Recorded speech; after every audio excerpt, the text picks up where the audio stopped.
In this video, I'll be showing you step by step how to place a stop loss and target inside of Vantage. It is super easy to do. So the first thing you need to do is open up your favorite browser, and then from here you'll need to go up to vantagemarkets.com.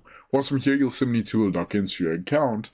And once from here, you'll simply need to go up to the account section up here in the menu. And once from here, you'll need to find your specific account that you want to place a stop loss order for. Once from here, you'll simply need to click trade, like so. And then from here, you'll see Vantage Web Trading right here. Once from here, you'll need to choose the specific instrument that you want to add a stop loss and take profit to. And once from here, you'll simply need to go over to buy option over here. And then you'll need to click TP and SL on. This stands for take profit and stop loss. Once from here, you'll simply need to write in your take profit and stop loss and then click buy right here. So let's just click like so and then click buy.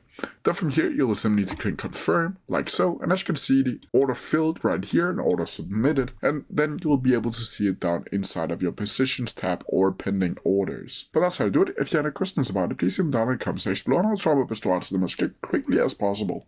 See ya!